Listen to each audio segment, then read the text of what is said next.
I'm Julie Saunders. I'm Jan Wilson. Julie and I both have experience as school librarians, and we've worked together as district library leaders. In each episode, we'll dive into our profession with interviews and meaningful content to inspire you.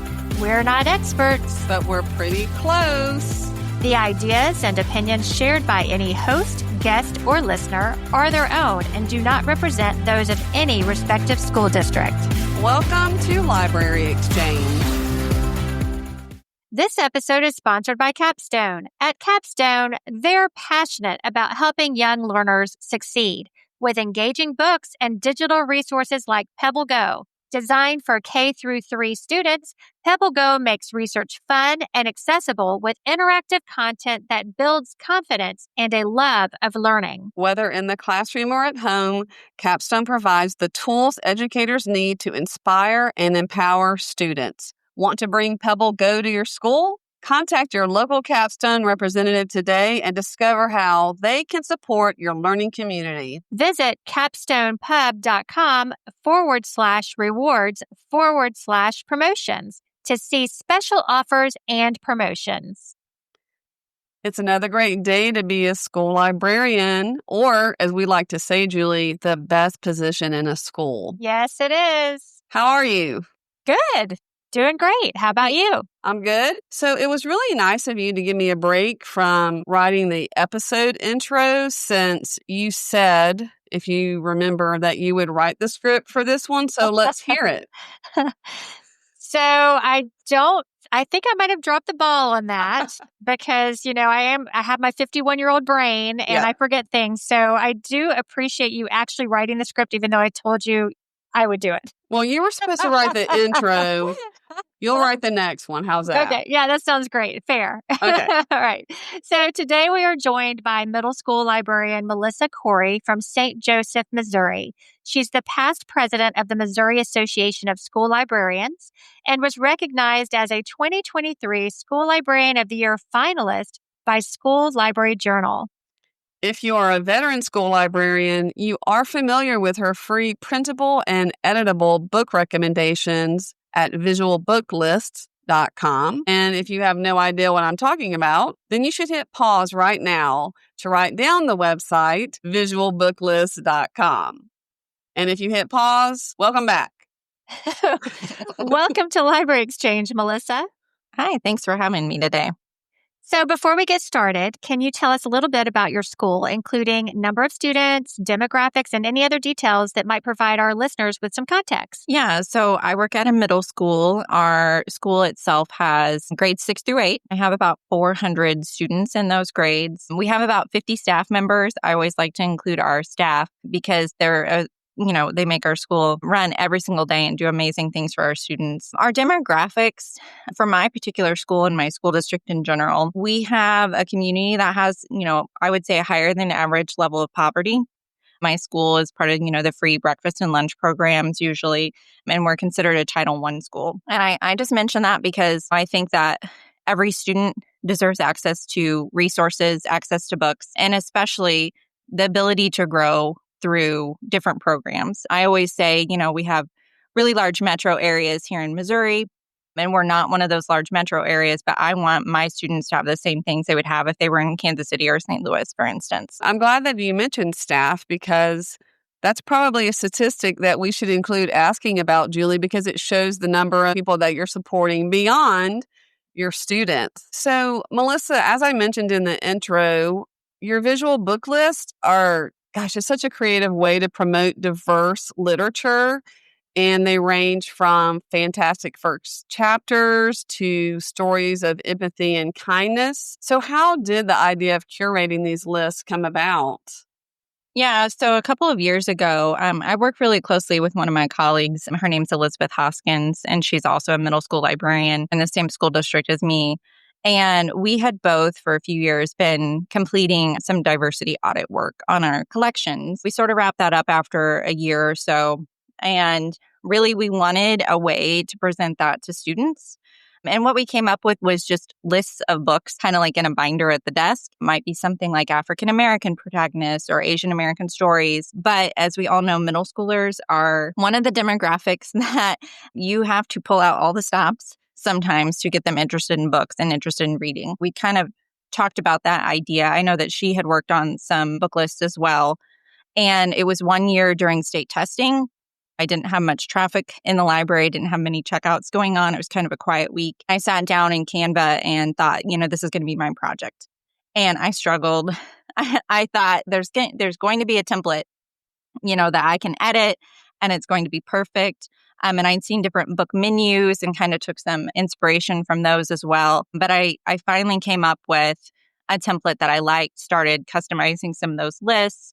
A few of the first ones I did were, if you like this book, try these. For middle school and in my school in particular, Alan Gratz and April Henry are two of the big authors. But kids will read all of their books and then just kind of stop. I wanted to connect them to other authors or other stories. But it was really born out of that whole idea of how do we show our students that their lives are reflected in the books that are on our shelves. And so I started developing those. But the thing I like the most about them is the fact that librarians have been able to take those templates and edit them and adapt them for their collection, because that was one thing I ran into early on, was finding different book menus, but they didn't necessarily, or book lists, but they didn't necessarily match the books that I had in my unique collection. You offer them for free, and I just think it's a quick, easy way for a student to, what should I read next? And that added bonus of ensuring that your students from all backgrounds feel seen and represented. And our librarians can also use it as a collection development tool. Yeah, definitely. That was one thing that I realized is the more book lists I developed, one of my goals in the first year I started creating them and using them was to make one for each of the heritage months. And I know that when I got to November and I got to Native American Heritage Month, I kind of ran into a wall because I did not represent Native Americans or Indigenous voices adequately in my collection when I was developing that list. So I instantly went over to, my vendor website and started an order to get more of those stories like Darcy Little Badger and a few other authors into my collection. And so it's been a really good way to drill down on whether it's by Heritage Month, whether it's by unique things about your own school. We have a handful of international teachers. We have a few teachers from the Philippines. I actually did have a lot of Filipino representation in my collection. When those teachers started, students had all kinds of questions about their culture. Creating, a Filipino American heritage list so students could read more about their home country was really important. Wow, so great. You also use your graphic design talent in other areas like passive programming, which are great ways to engage students. Can you tell us a little bit about that? One thing that I appreciate about being a middle school librarian is having that flexible schedule. It really frees up students to visit the library for a variety of different purposes. So they might need to record a video, they might need to finish a test. But one thing that I do offer are a lot of different passive programming activities. I have an area in my library called the Create Space, which is really kind of like a miniature maker space I have all kinds of different things I've gotten from Donors Choose. But one thing that I really like developing for our students are activities where I'm lucky to have a print shop that can do posters for me. They'll laminate them, they'll be in color, and I can do these really large poster activities. So a few years ago, I started making I Spy activities for our students. And it is wild to see a group of students stare at a poster, middle school students to stare at a poster for 30 minutes, trying to find all these little objects. They are completely entranced by it. And that inspiration came from a library group I think I'd seen on Facebook where librarians will get like a fish tank or an aquarium and fill it up with all these little objects, kind of like the big I Spy books that are really popular, especially with elementary students. And I had one of those I Spy books that I would lay out like in my library. And I thought, man, I would like to recreate this. I just designed large posters. Initially, I started using like rasterizers to piece them together myself. And then I started sending them to our print shop. And they're just really amazing.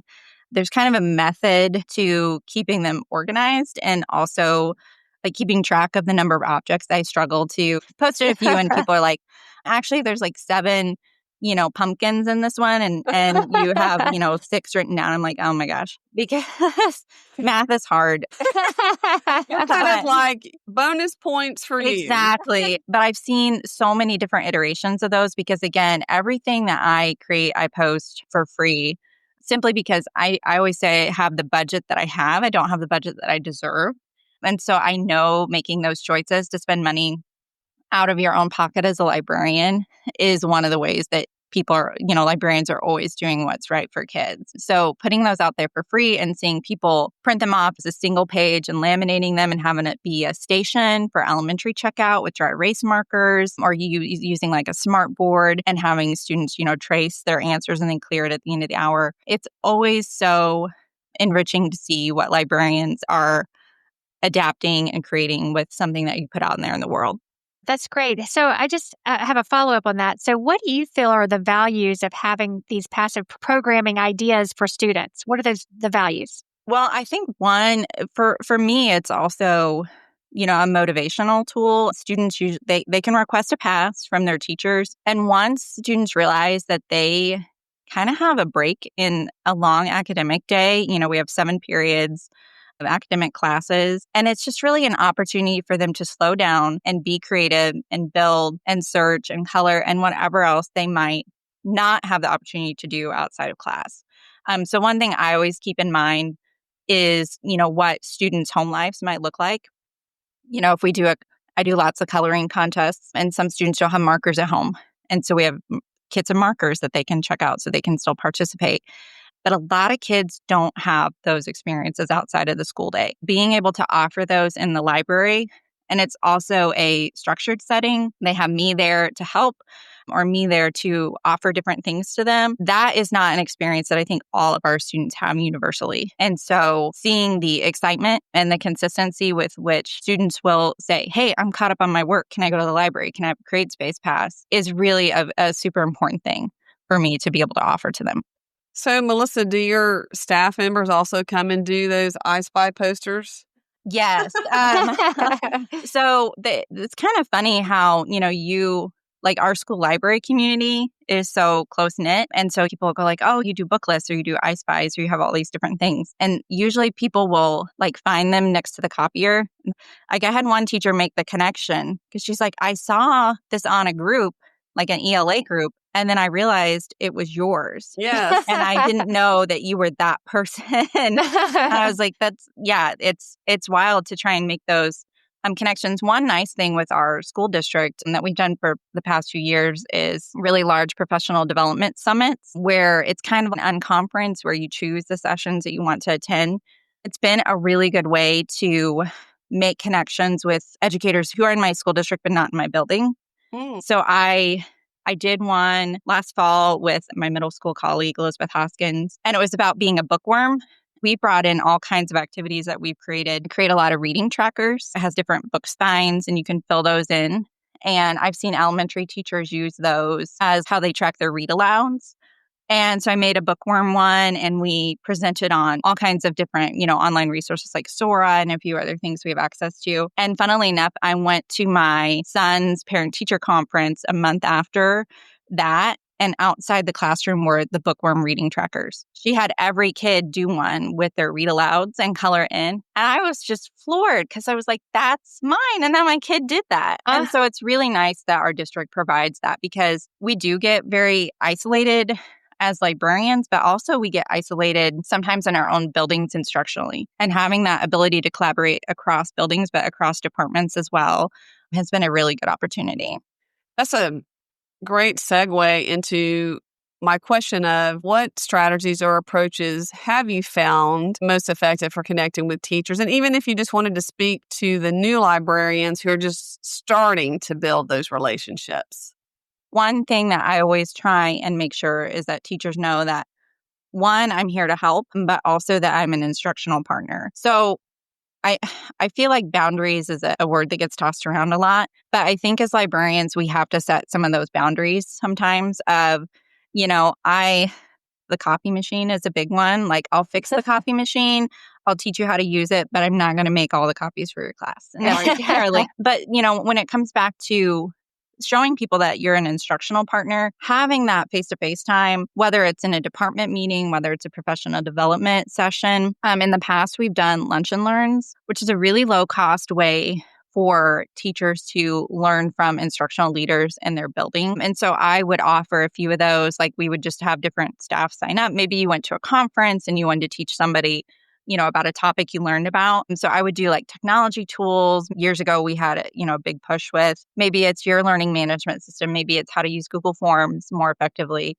And our administration would provide lunch. Maybe it's pizza, maybe it's sandwiches, something low cost.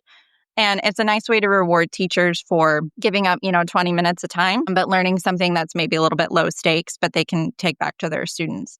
So it's really looking at how can I structure my time and find those opportunities and take advantage of those opportunities to present myself as an instructional partner. But again, you have to get to know your building. Not everything's going to work in every single building. And I've learned that, buildings also change over time.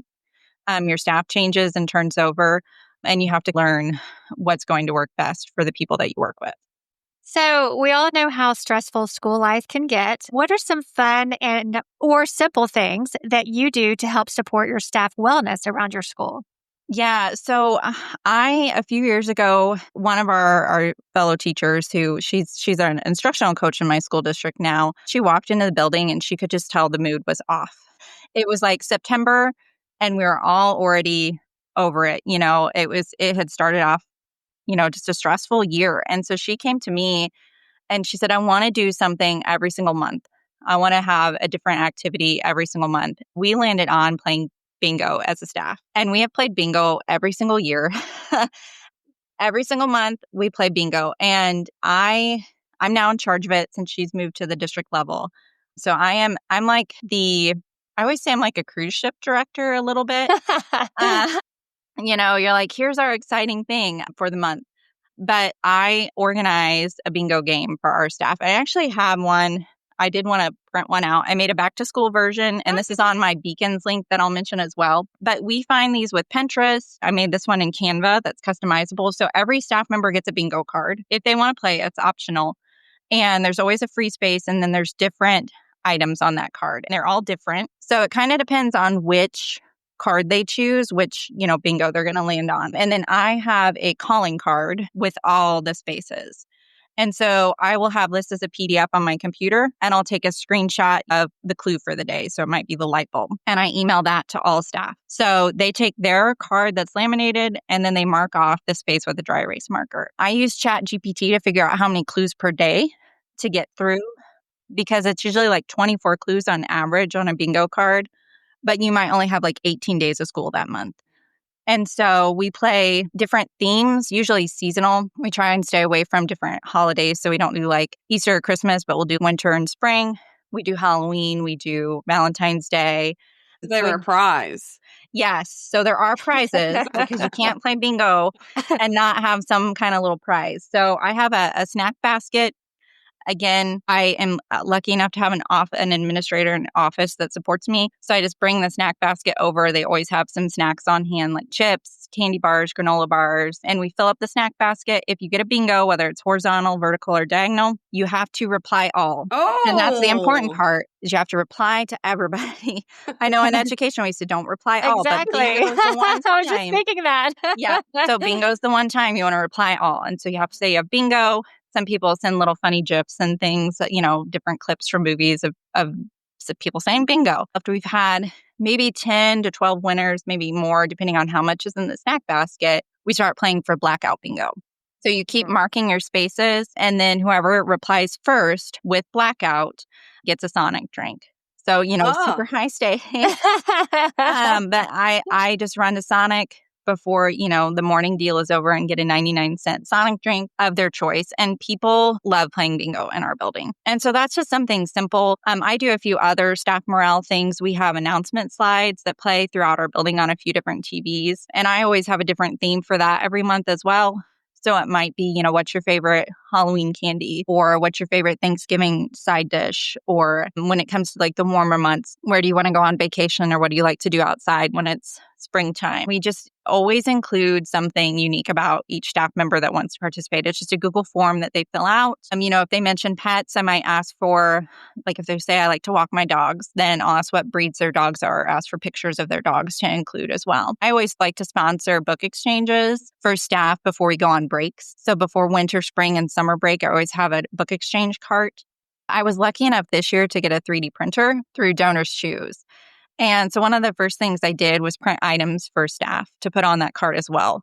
I did badger keychains because our school mascot's a badger, snowflake ornaments, just different things where they can stop by, they can grab a book to read, they can grab a bookmark, but they might also get something extra because you never know when somebody needs that pick-me-up. I've needed it before and I've had staff that recognize that, but you get to the middle of the school year and a lot of people need those small things to look forward to. Yeah, Melissa, I like the idea of bingo because everyone already knows how to play it. You don't have to go over the rules. And the fact that people are replying all to bingo and exchanging memes or GIFs, that's a connection, even though they're using email that maybe they wouldn't have a conversation or haven't had a conversation with that other teacher. So in full transparency, we do a hidden objects about once a month at our department, don't we, Julie? Yes, we do. It gets very competitive. Yeah.